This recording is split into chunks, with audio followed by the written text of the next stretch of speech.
I would like to welcome you all to the first of our 2015-2016 series of public talks sponsored by the Victoria Baha'i community on building the future. And our very first talk is tonight, and you're all here. And it's my wonderful job to introduce tonight's speaker. And I'm very happy to do so.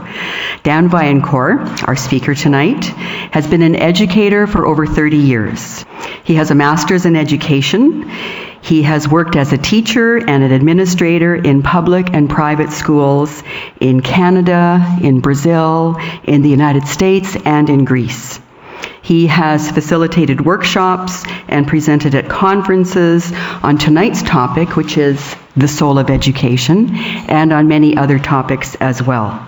Currently, he is the tutoring coordinator for Vancouver Island University's Cowichan campus, and he is also involved with the Baha'i Institute of Higher Education, which is an online university for Baha'is in Iran who, because of their religious beliefs, are prohibited and not allowed to attend university in Iran.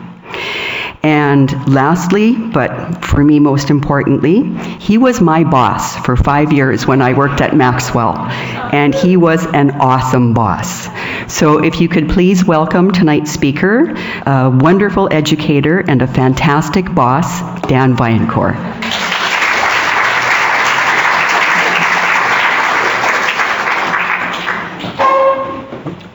And Jim Flood reminded me to tell everyone, to ask you actually nicely, to please turn off your cell phones.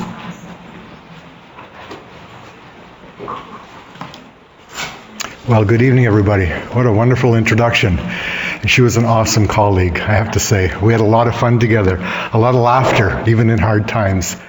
So it's a pleasure to be here this evening with you. Especially a great turnout considering that Rifflandia is happening and the city's just rocking with music in every location. But so it's so happy to see that you've chosen to come here this evening. I feel honored to share with you just a few thoughts on education. As Val said, I do have a long history of being involved in education. Over 30 years now. I guess my career has spanned that long, and I've had the privilege of working in a variety of school settings. And that, I think, has expanded my view of what education is. And it's also made it more difficult to understand what education really should be. Working in Baha'i schools, Baha'i-inspired schools, public schools, residential schools, on a First Nations reserve, all of these experiences have given me sort of different pictures, looking into different windows of what education should be all about. And I still don't have an idea. And I'm not really sure why I'm here this evening, but I'm going to try to share a little bit of my experiences. I've had wonderful mentors in my life, and that has certainly helped me a lot. And I've had many opportunities to try to put theory into practice. And that's always the hard part. The talk part is easy. It's the doing that's always the most challenging.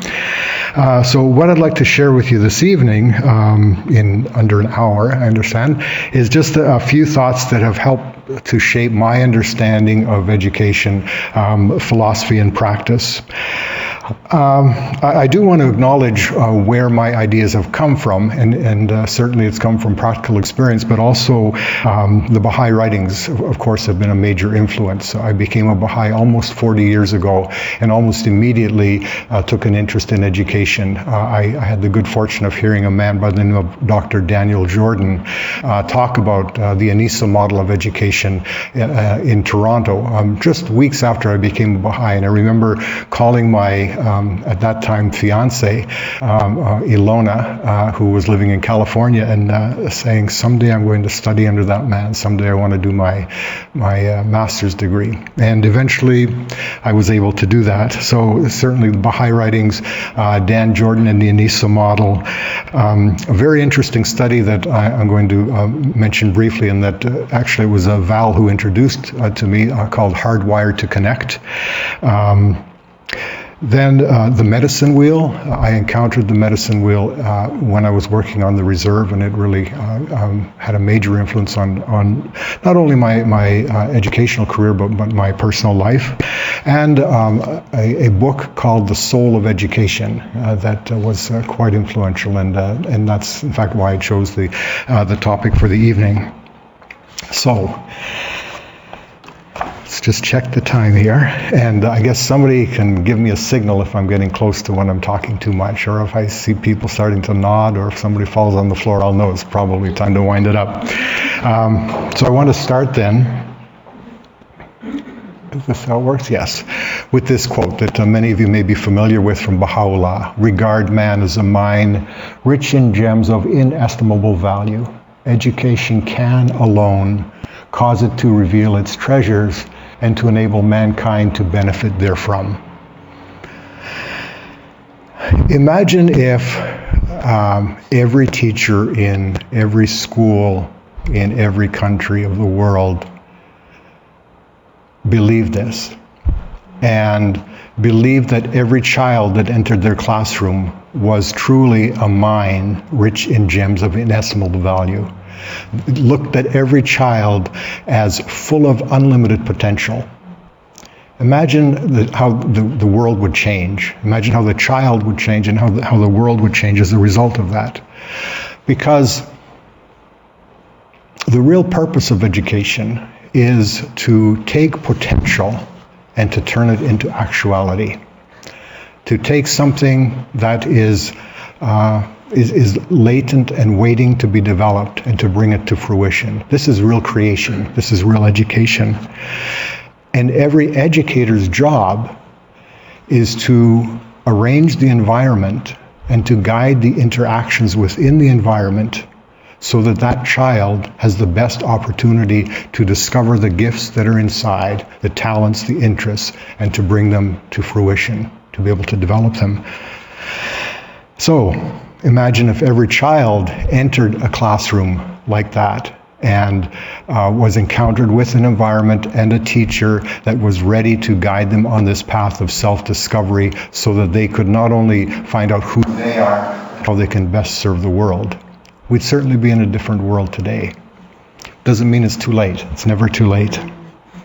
So I wanted to talk to you about a very interesting study that came out over 10 years ago, and it was actually Val had gone down for some professional development to Santa Cruz to a seminar, I think it was, and there was a group called the Commission on Children at Risk, and this was an American group. There were 31 different institutions, many universities. There was the Dartmouth Medical School. It was funded by the YCMA and this group called the Institute for American Values, and Harvard and Stanford and a number of other institutes were involved in this study. And for a year, they were given the task of trying to understand why we have this crisis happening. And there we go. This crisis where we have this growing rate of depression, anxiety, attention deficit, conduct disorders, suicidal thoughts, and other serious mental, emotional, and behavioral problems among North American children and adults. Now, this report came out in the early 2000s, and the numbers are staggering today, even more. I mean, it's just exponentially, it is growing. The number of children and adolescents who are in crisis today is really very alarming. So this group wanted to study this phenomenon and find out, why is this happening? What's going on? So the group was comprised of neuroscientists and other medical doctors, social scientists, educators, psychologists. So it was a very mixed group of these 31 different agencies that were working together. And after a year, they came out with a conclusion, which was simple, really. They said, I've got to get this right. Okay, I pull it down. They said that the main reason that this is happening is because of a feeling of a lack of connectedness. That children and youth in particular, adults as well, but children and youth in particular, are feeling a lack of connection. They're feeling unconnected. They're feeling like they're not belonging. And that there are really two types of connection that they are missing. The first is connections to other people. And this is probably pretty able. This can be explained fairly easily because we see that society is breaking down in many ways socially. The family structures are breaking down. We have a frenetic lifestyle with an overemphasis on materialism and consumerism. So children are feeling unsafe in their neighborhoods. They're feeling unsafe in their schools. There's a lot of bullying that's happening in the schools as well. They're being bombarded in the news, both local and international news, with all the atrocities that are happening, the violence and the problems there. And then they've got technology and the influence of technology, which is causing them to not connect with others except in a very superficial way, maybe counting the number of Facebook friends that they have, or are using their Twitter and other social media. And then they're being bombarded with media images of highly sexualized and violent scenes. And so all of this is causing children to feel like they're not connecting with other people. They're having difficulty doing that on a real and authentic level. And then the other is a lack of a connection to a sense of purpose, a sense of meaning. Why am I here? What's the reason that I am on this planet? So there's this sense of hopelessness that permeates many of the schools today, and many children, both young and older. They feel that the problems are just too big to solve because people are bombarding them with problems, but there aren't too many solutions that are being offered. There's this anything goes attitude in society, and so there's a sort of a lack of a moral direction. There's no compass to follow. Where do I go?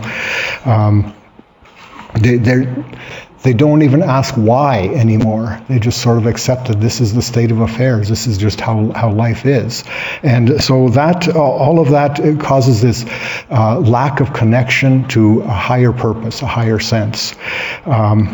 So we see what's happening then is that on the horizontal plane, they're not connecting with people all around them. And then on the vertical plane, they're not connecting with a higher purpose, a higher source, whether they want to call it God or something else. But so they're on all levels, that connection is not happening. And so there is this, so the response is very interesting. We see that if you look at basically two types of personality, and all of us are somewhere on that continuum from introvert to extrovert, somewhere along the way. But those who are more inclined to the introverted part, their reaction quite often is to close down or to close out or to withdraw inside themselves, to protect themselves, to maybe try to numb themselves or self-medicate through drugs and alcohol. They'll often even turn to suicide as a way out. So their escape, the introvert, is to draw further in. Then on the other hand, you get the extrovert, who is more sociable, more gregarious. And if he's being frustrated or she's being frustrated in that attempt to make connections, that response is to lash out, is to become violent, is to bully, to belittle others, to hurt others, to vandalize, to act out in the classroom. So we see that the reactions from the introvert and the extrovert are very different, but they are both the result of feeling frustrated because that potential that they have inside of them does not have a chance to be realized. It does not have a chance to be actualized. So the Baha'i faith offers a very different perspective, I think. And one of the things that's very clear with Baha'is and in the Baha'i writings is that we do have a strong sense of purpose. And we know that our purpose is to know and to love God, to establish a relationship, to understand there is a higher power than us. It's to acquire virtues, to acquire good qualities that will serve us in this world with the people around us, and also will serve us in the next world when we pass away. And it's also to help carry forward an ever-advancing civilization, that we have a purpose in life, and that is to help this society move forward. So with a strong sense of purpose like that, it makes a difference in a child or youth's life. So, when we see the problems that exist, and we see that there is this growing number of children and youth who are feeling disconnected from society, who are not engaged in school, who are maybe becoming apathetic as a result, closing down, turning inward, then we know that things have to change. And in order for things to change, we have to do it in a holistic manner. And this is where I want to talk a little bit about the medicine wheel. I first encountered the medicine wheel in the mid-'80s when I had the opportunity to be a principal of a First Nations school north of Edmonton. And here is where I was able to take the principles of education that I had learned in the NISA model and try to apply them to a school setting. And as human beings, we know that we have a body, and that we have a mind, and we have a heart, and we have a soul. And that all of those are interconnected, that all four of those areas in our life are interconnected. If one of those areas is not doing well, it's going to affect the other areas. So, for example, with our physical being, if we are not getting enough sleep, if we're not getting good nutrition, if we're putting substances into our bodies that are not good for us, that is going to affect our mental or our mind. We're not going to be able to concentrate. We're not going to be able to think straight. We're not going to be able to keep distractions out of our mind. It's going to affect ourselves emotionally. Emotionally, it'll affect our self-esteem and how we feel about ourselves and how we express that to others. And it affects ourselves spiritually. We lose that drive to live. We lose that desire to live and to flourish. So all of those things are interconnected, the mental, physical, emotional, and spiritual, and they must be in balance in order for us to live a healthy life. Schools today it's arguable, but many would say they do a reasonable job of addressing the mental and physical aspects. Mental, maybe not so much. I think there's still a very heavy emphasis on content as opposed to concepts and process. And physical is just recess and PE classes. But there's still a lot of emphasis on the what to learn and the how to learn, unfortunately. But basically that's where schools are putting their attention, is on the physical and the mental. The emotional, in elementary school, yes, usually there's emphasis put there for kids to learn how to get along and play well together and share and things like that. But not to get it really into really understanding our emotions and how we feel and why we feel the way we feel and what we can do about it and how we can express those emotions. So there's not a lot of work that's done in that area and very little done in the spiritual, unfortunately, because as we know, especially here in North America, we can't really talk about the spirit. We can't really talk about education. So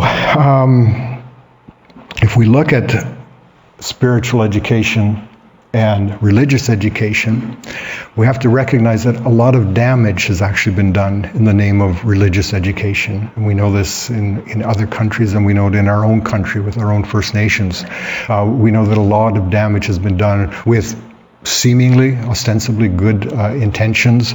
But what has happened is that instead of approaching religious education by trying to give a broad understanding of religious ideals, instead of looking at world religions and looking at their comparisons and looking at what they have in common, what often happens is that either religion is ignored, or if it's in a religious school or private school, then there is an emphasis on one religion to the exclusion of others.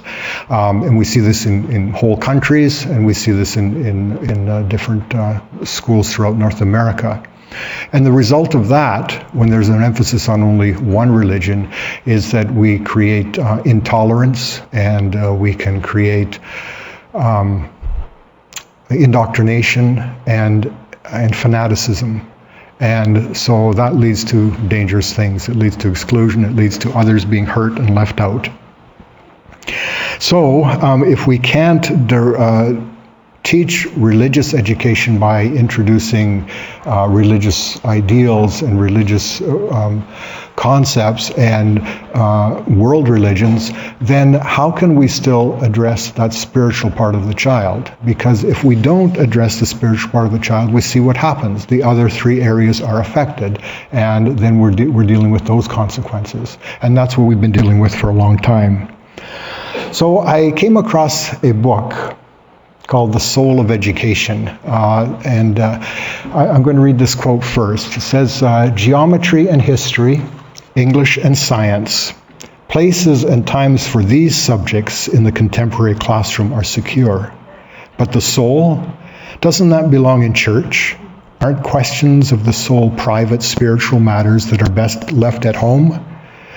While we adults continue to debate these questions, most students continue to bring their souls to school. So, the kids are coming to us with their spirits, and if we ignore it, they learn to shut that part of themselves down. If they're not getting any sort of spiritual or religious education outside of the school, and many of them aren't.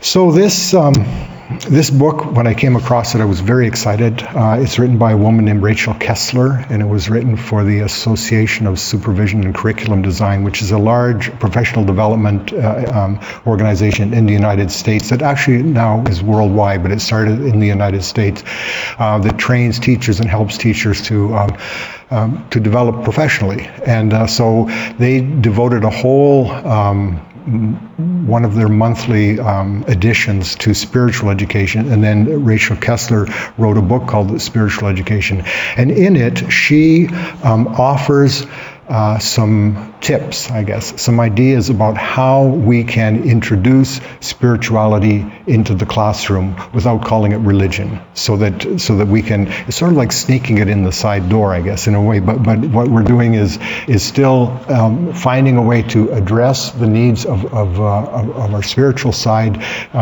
without that risk being labeled religious and therefore not possible to have. So she talked about, she identified 7 gateways to the soul of education. I'd like to briefly talk about what each one of those are, maybe give a few examples. So the first one is called the yearning for deep connection. So the yearning for deep connection describes a quality of relationship that is profoundly caring, is resonant with meaning, and involves feelings of belonging or of being truly seen and known. Students may experience deep connection to themselves, to others, to nature, or to a higher power. So, going back to Hardwired to Connect, we see that they too identified that students are not getting that connection, they're not feeling that connection. So what we can do in our classrooms is to try to help our students become aware of the importance of connection and give them avenues in order to explore that. Socrates said, "Know thyself." And knowing oneself is very important. And knowing oneself on all levels, mentally, physically, emotionally, spiritually, is a wonderful exercise to have children do, to have them identify, what do I do well physically? What do I do well? What do I do that helps me grow physically? What do I do for myself intellectually or mentally, emotionally and spiritually? To identify those areas and do some self-reflection there, and then to say, what would I like to do? What could I change in each of these areas? What could I do to make myself stronger physically, or stronger mentally, or emotionally, or spiritually, and to identify some goals, some achievable, measurable goals that they might be able to look at and say at the beginning of the term, this is where I am, and this is where I want to be at the end of term, and then to go through a process of doing something like that. So knowing oneself is important. So you're forming a relationship with yourself, and in that relationship you're also really understanding yourself, so that when we talk about knowing ourselves physically, it's looking at our self-image. If we look at ourselves emotionally, then we're looking at our self-esteem. If we're looking at ourselves intellectually, then we're looking at our self-concept. And if we're looking at ourselves spiritually, then we're looking at how we transcend, how we are able to move from one stage to another. So we can look at that idea of relationships as concentric circles, starting with the child himself, and then going to the family and the community and the school and the city and the country and the world, so they can understand their relationship to all of those different levels and understand that they are a part of a bigger world, and that what they do at this level is going to affect how they succeed at other levels as well. Forming a relationship with one's culture is also very important. And for many people, I think in the Western world, we don't have a strong cultural identity unless we belong to an ethnic minority. That's usually a time when we feel that we can most identify, because there's some sort of physical identification there. But you look at the First Nations community, for example, they do have a very strong cultural identity. They do have opportunities to examine who they are, what their values are, and where they've come from and where they want to go. So if possible, to form a cultural identity is important. But the relationship with nature is also extremely important. Many children, especially those in cities, are afraid of nature. They haven't had the experience of being out in nature, especially alone, and so they fear it. And if we can teach that this idea of the metaphorical nature of physical reality, that our physical world is a metaphor that will help us understand spiritual truths, then when the child goes out into nature, they see the world in a different way. And I'm going to give an example. This is one of my favorite examples. This was at a time when I was teaching at Maxwell, and we were doing an integrated project, and there was myself, I was doing ethics, and then there was an art teacher who was doing weaving, and the English teacher who was doing writing. And we decided that we wanted to explore this idea of the metaphorical nature of physical reality. Big title for 7th graders. Okay, to understand what does that all mean. That basically what it's saying is we can learn lessons from nature. And so we had the kids, I think there were about 15 of them, and we were going to do this project where they would go out into nature and they would find something that spoke to them, something that taught them a lesson. And then they would bring that back into class, and they would share it with the class the next day. And then they would write about the experience, and then they would draw it and do a weaving project where they took their symbol, whether it was a flower or a rock or a leaf, and they would do a weaving, and then they would present this to the rest of the students. Wonderful project. So their homework assignment was to take a walk in nature after school and come in the next day with something to share. And it was a very diverse group as well. It was an international school, so there were children from different countries. And I remember they came in the next day, and many of them were eager to share what they had to offer. And one girl brought in just a glass jar with water in it. And so we asked her, what lesson do you learn from this? And she said, well, I learned that water teaches me that you're very humble, because when you pour it, it always moves down and down and down. It always goes to the lowest level. Even though it's very powerful and it can go through rivers and take down banks of rivers and move logs, that it always moves down. Very profound for a 12-year-old.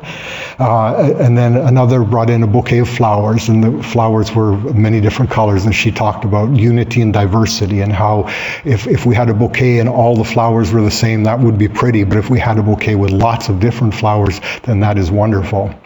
But there was this one little guy who came in, and he was a refugee. And his family had escaped Iran. This was after the revolution in 79, I think it was. They'd made it over to Pakistan, and eventually they made it over to Canada. And then the community that they were living in sponsored this boy to come to the school, Maxwell School. So his English wasn't perfect yet because he'd only been there a couple of years, but he brought in, it was in the fall, it was around this time of the year, beginning of the school year, he brought in this big, dry maple leaf that he had found on the ground. It was very dry, it was crunchy. And he said, this leaf is like the human soul. And then he closed his hand and the leaf just pulverized, and then he opened it again. He said, it is so delicate that we have to be very careful with each other, that we don't hurt each other. Again, a 12-year-old. So when given the opportunities, children will do that. Children, if they're encouraged, if they're in a safe environment where they have the opportunity to take healthy risks, then they'll do that. And they have to be healthy risks. That's really important. And so you want the child not to close down in the classroom, but to open up. And so if they're in an environment where they're encouraged, where they're not criticized, where they're accepted for who they are and for their ideas, then they're going to blossom. But if they're not, then the opposite is going to happen. And unfortunately, that seems to be happening in many schools today. So that yearning for deep connection is extremely important. The next one is this longing for silence and solitude. It is no coincidence that most of the world's religions have devised a rest note into the symphony of the human day, week, or year. Practices such as prayer, meditation, reflection, all cultivate the capacity for tolerating stillness and create the spaciousness for soul. We live in a very noisy, distracting world. We're constantly being bombarded with noise. Some of it is good noise, some of it is good music, but for the most part, a lot of it is noise. And we don't often take that time to just slow down and listen to our heartbeat, listen to nature, and take the earphones out of our ears and just be able to be with ourselves. And this reflection and meditation is so important. I see that some schools, it's very nice to see that some schools are starting to teach mindfulness in their classrooms, and they're starting to do things like yoga and having rest periods or pauses during the day. But we long for that, and we don't know that we do, but we do. We get home exhausted, and our children get home exhausted, and it's because they've been going and going and going with no time to reflect. And we need that reflection time. We need time to just be alone and comfortable with ourselves and unplugged. So that's that longing for silence and solitude. So we can build that into the day. We can have rest stops, rest periods during the day. The third one is the search for meaning and purpose. And this concerns the exploration of big questions, such as, why am I here? Does my life have a purpose? How do I find out what it is? What is life for? What is my destiny? What does my future hold? Is there a God? Okay, so this is going back again to Hardwired to Connect. You see that is one of the big questions, is do I matter? Where is the relevance in my life? And this is really interesting too, because when you look at children and what they seem to learn in school, a lot of what they learn is external motivation as opposed to internal motivation. Those who are successful in school are usually the ones who learn to do what the teacher tells them to do. So they're not being guided by an inner voice, they're being guided by outside voices that are controlling them. And we need to help our children to discover that they do have an inner voice, and that it's a voice that's valid and that can be expressed, so that they begin to ask questions. And what's important is the questions, it's not the answers. We don't need to give children the answers. Let them discover the answers on their own. Create an environment where they can research, where they can look, where they can have an opportunity to discover and to explore. This is what's really important, because then they develop this attitude of wanting to investigate the truth independently. So that they're okay to do that. They want to do that. They're encouraged. They're motivated to find things out on their own. Another way that we can help our children to in this search for meaning and purpose is to have them involved in service projects. If they can be involved in service learning or community service, they will learn a tremendous amount, not only about others, but about themselves. So giving them that opportunity to develop empathy and to develop compassion and to even develop skills that they will be able to use later in their lives is what comes as a result of being involved in service to others. Number 4 is the hunger for joy and delight. The hunger for joy and delight can be satisfied through experiences of great simplicity, such as play, celebration, or gratitude. It also describes the exaltation students feel when encountering beauty, power, grace, brilliance, love, or the sheer joy of being alive. So we all hunger joy.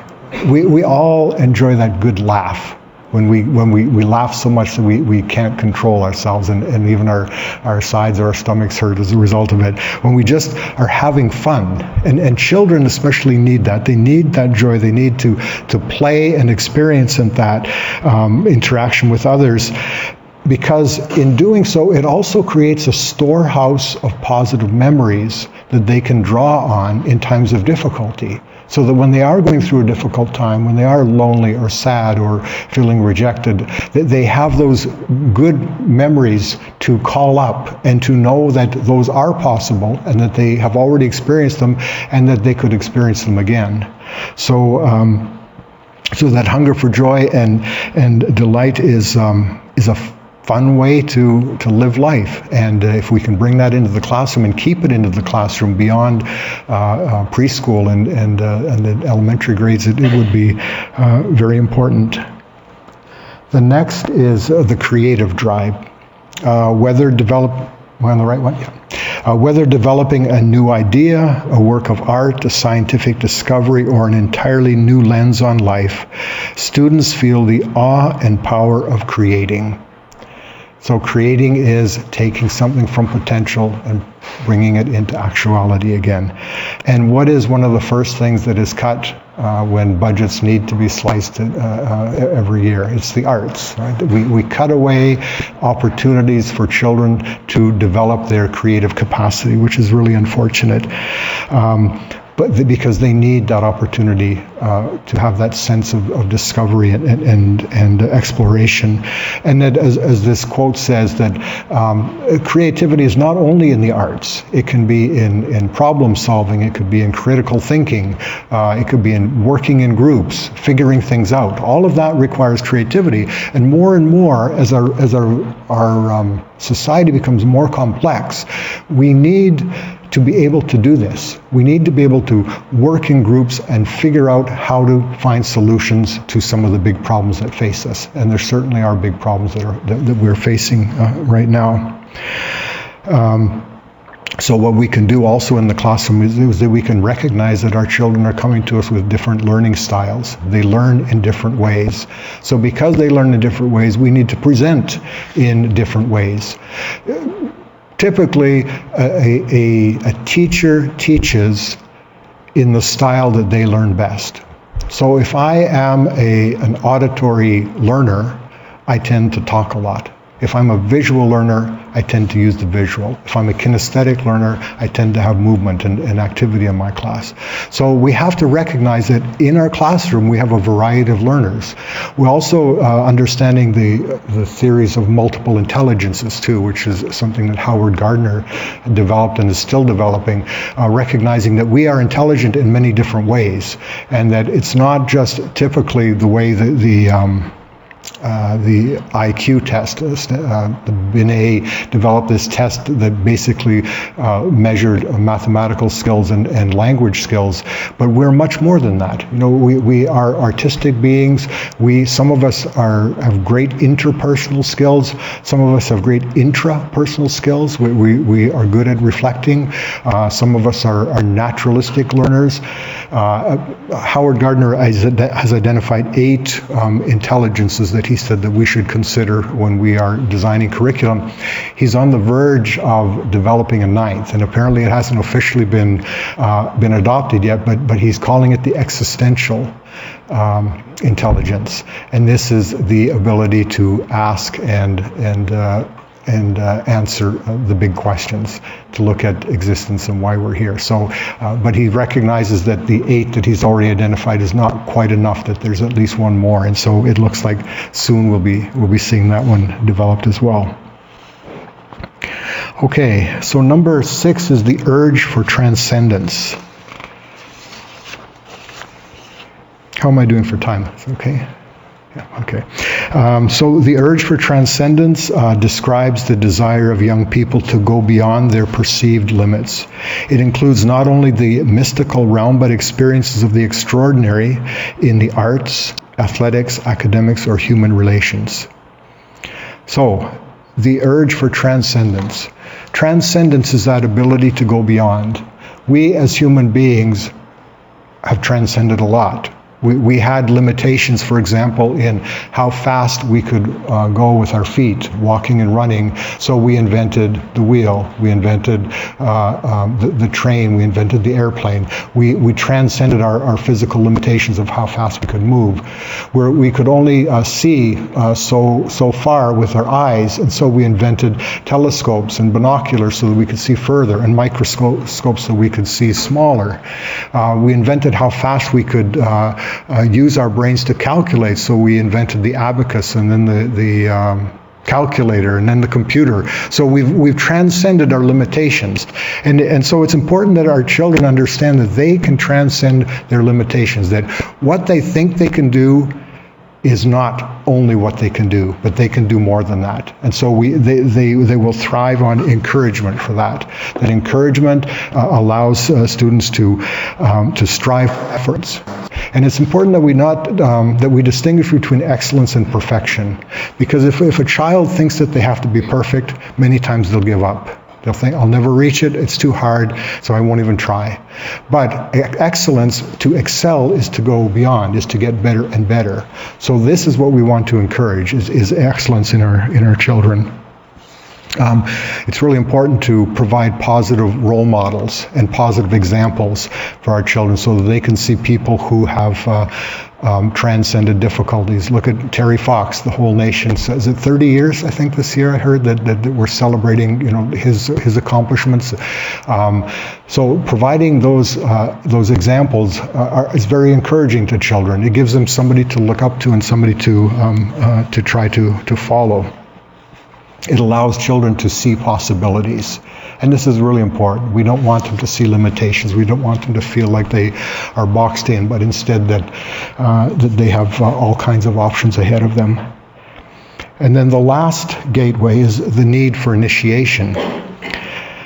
The need for initiation deals with rites of passage for the young, guiding adolescents to become more conscious about the irrevocable transition from childhood to adulthood.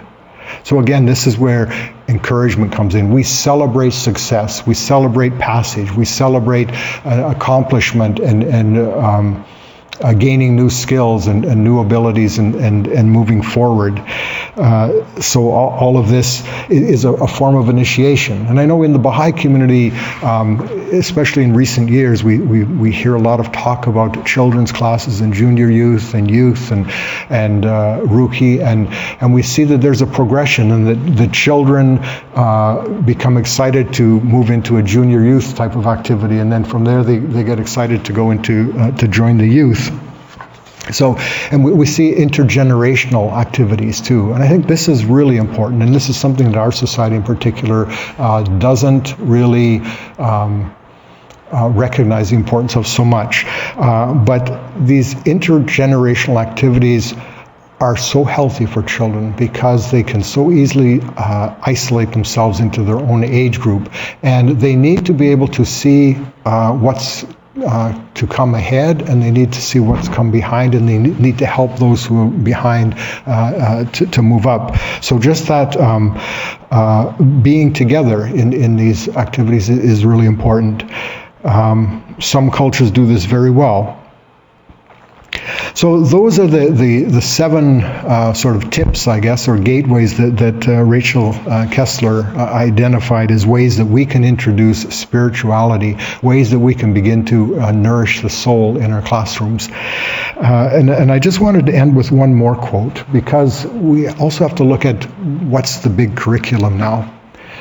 So acceptance of the oneness of mankind is the first fundamental prerequisite for reorganization and administration of the world as one country, the home of mankind. This should be central to our curriculum, and not only to the curriculum of a Baha'i community, for example, but to the world.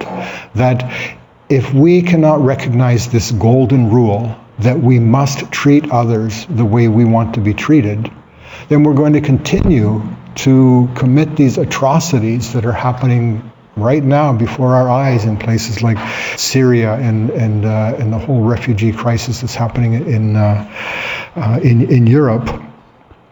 So that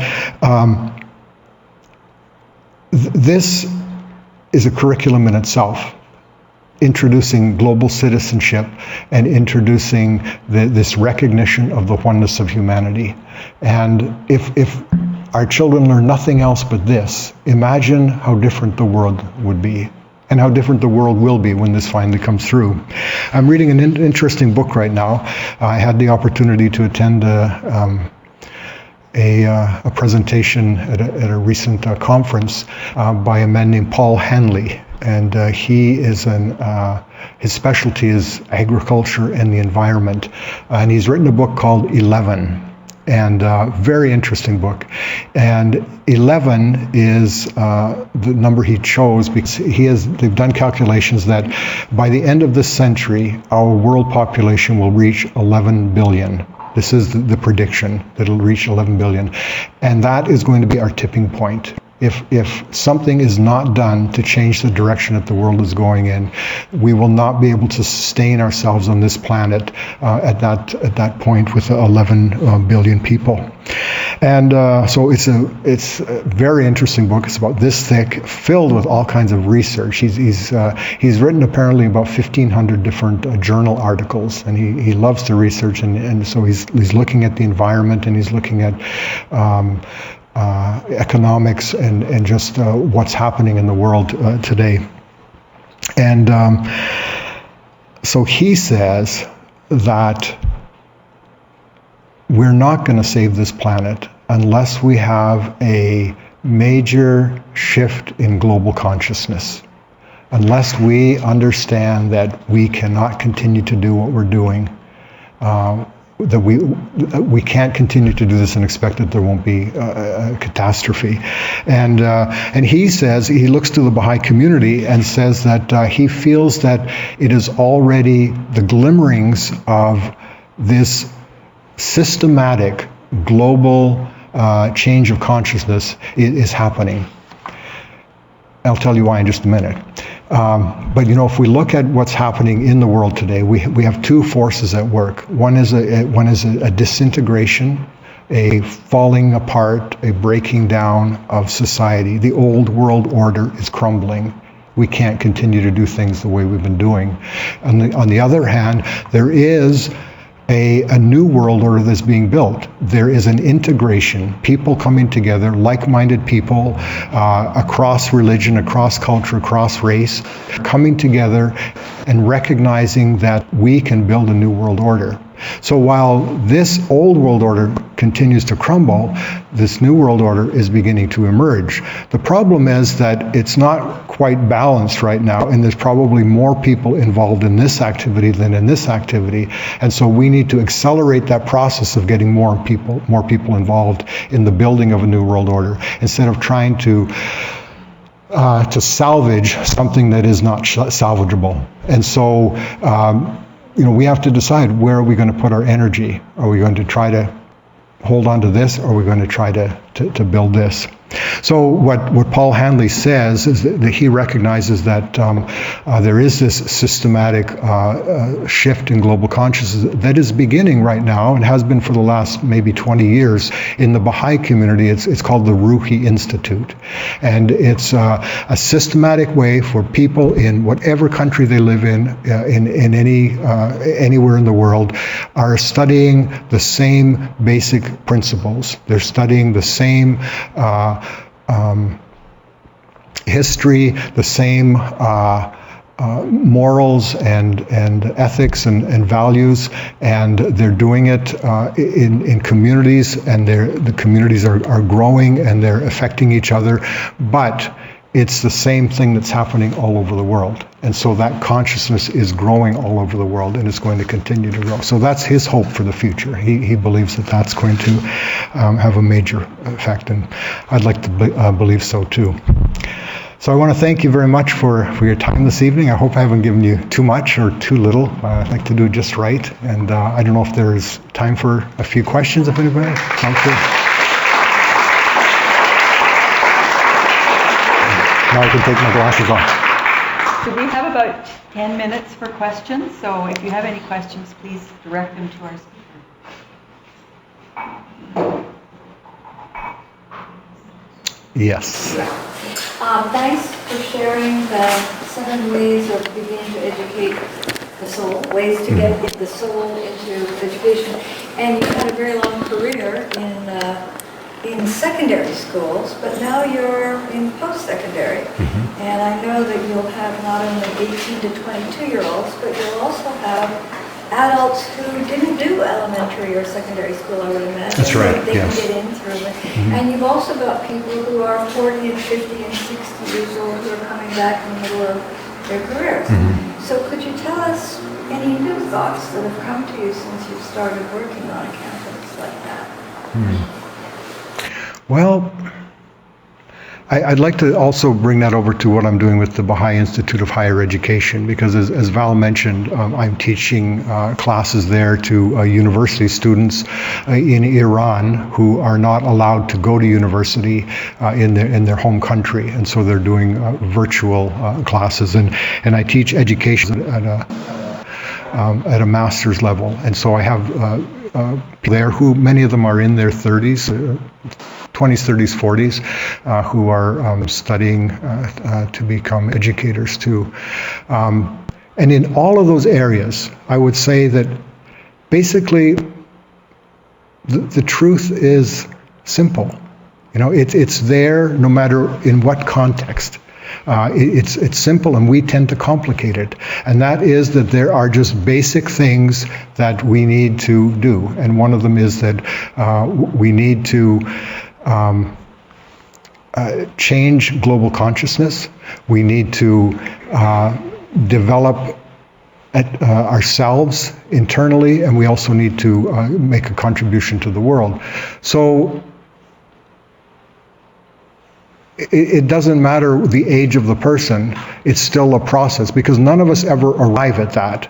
And so wherever the student is, wherever the student arrives with whatever experience and whatever skills they have, that's where you start with, and then you just try to engage them and take them to a higher level, or not even to take them to a higher level, but to expose them to new opportunities where they can discover for themselves. Okay. Yes. I think as well the 7 steps that you discussed. I kept thinking how it would be great if we also, in our own homes with our children, started the education process there. Definitely. Because if they're inundated with it at home, then they are who they are when they go to school as well. That's a very good point. Yeah. And I should say too that we're not limited to these 7. And in fact, sometimes I'll do a day's workshop with a group of people just on this topic. And I ask the students at the beginning of the class to write down what are 3 things that nourish their soul. just to write it down and not to share it at that time. And then we go to, throughout the workshop, and at the end I ask people to share, those who want to, what were the 3 things that they wrote down, to see if any of them were not covered in these 7. And invariably there are lots of them that were not covered. And one of the most recent one that I did was interesting, and I hadn't heard that one before, and it was, so what nourishes your soul? And this person said, trial and tribulation. That going through difficult times is what makes soul stronger. And I hadn't really thought about that before. I mean, who wants to do that? But it definitely works. Yes. I'm fascinated about Lebanon, which I call family as well, and found myself thinking about it for days and days after I read it. And I'm just wondering, where is it actually available? It was given to me by my daughter from Australia. Mine was given to me by my sister in Ontario.